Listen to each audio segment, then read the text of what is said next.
Welcome to Northwest Profiles, a look at people, places, and events of interest in the inland Northwest.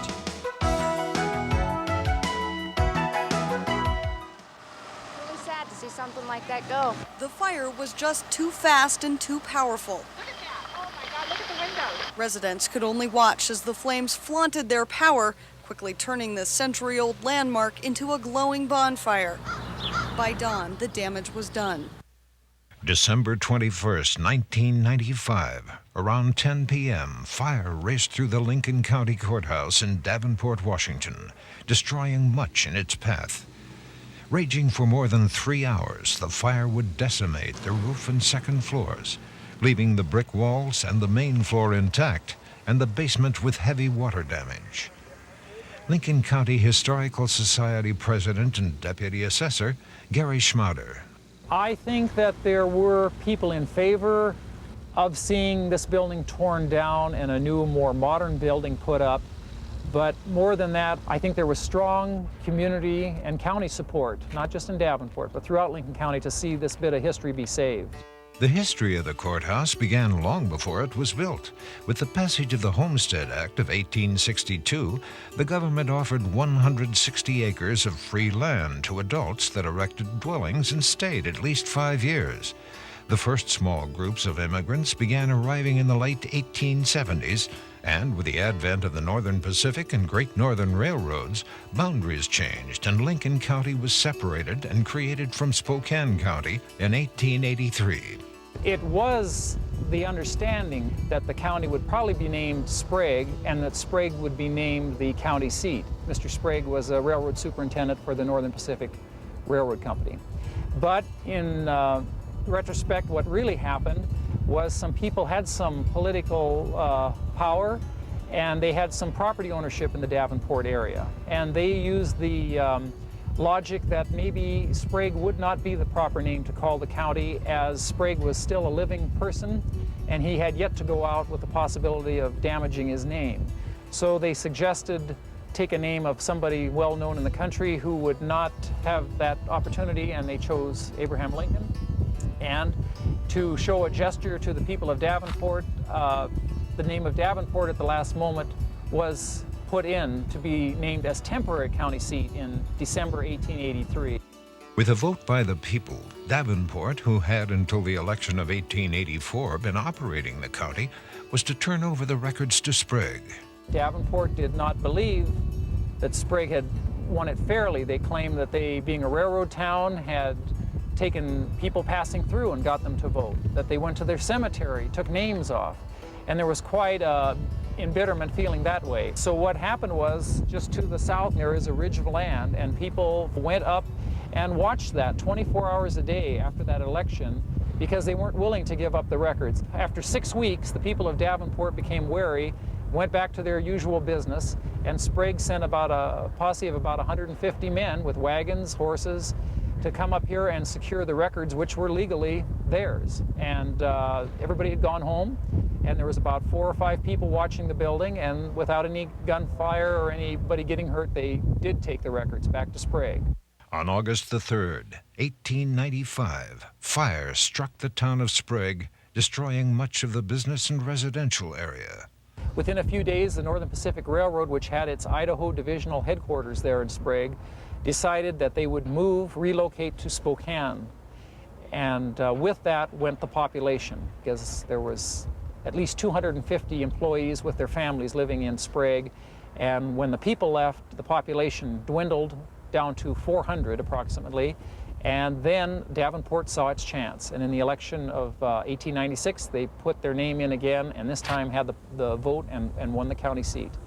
This courthouse was then started on March the 1st, 1897, and was completed by August the 1st. In a matter of a few months, they built what is half of this existing building for a little over $12,000.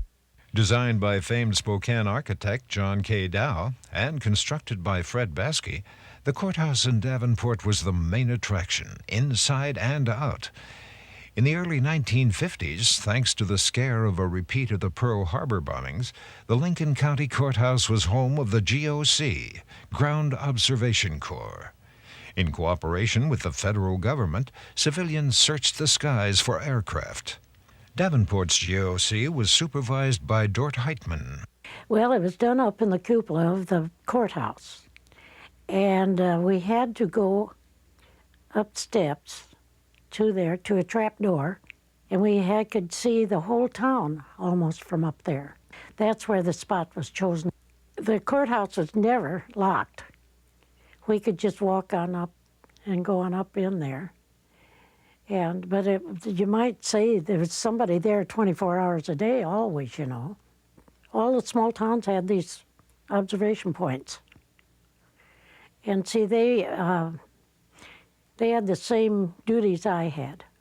We had to be able to identify every plane just by looking at it, and any foreign objects in the air. Oh, we were pretty smart about planes before we got through in 7 years. But I can't tell you one from another now. Reconstruction of the courthouse began almost immediately with the assessment of damage and the clearing of debris from the fire.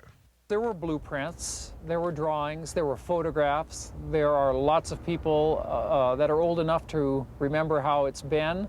And of course, the day before the fire, we all knew what the place looked like. So I think there was enough data and information that they could restore it. Construction supervisor Dan Schwartz. A lot of the trims and finishes came from pictures. It was all redeveloped by the architects and ourselves. We saved as much as we could of the old actual woodwork, trims, basic designs, took pictures, and started from there developing the drawings and the woodwork. Well, you're sitting on a replication of the original cupola and the platform. This was originally built probably in place in 1897, but when they did the reconstruction this time, they elected to build it on the ground, the platform and the cupola, and then set it up here in one piece with a crane. June 26th was the day that we had the cupola raising, and we notified people and media, and the lawn here to the south was covered with people, and a crane was over here on the east side, and it raised it up, and they set it into place.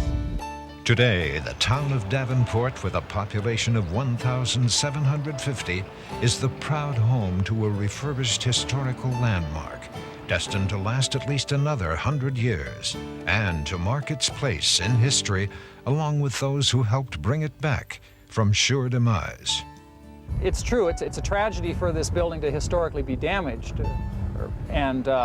but the ironic part is the fire, in a sense, caused a rebirth of the building and allowed it to be rebuilt and probably improved in the fact that it had to be brought up to code.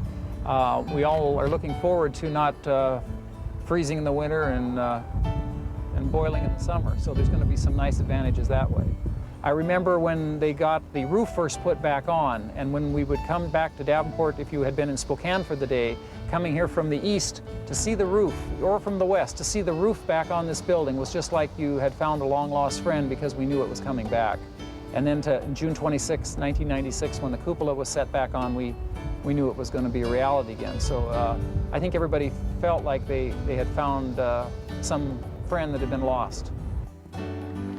December 20th, 1997, 365 days after the devastating arson-caused fire, a celebration is held commemorating the refurbishing of an important historic landmark that in turn gives back to the people of Lincoln County and the city of Davenport, Washington, a slice of an era gone by.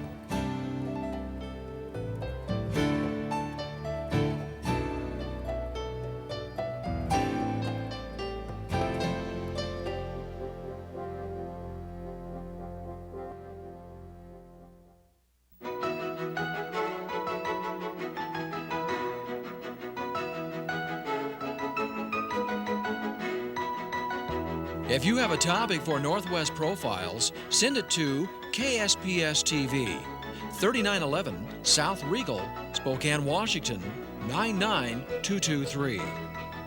Northwest Profiles is a presentation of KSPS Public Television.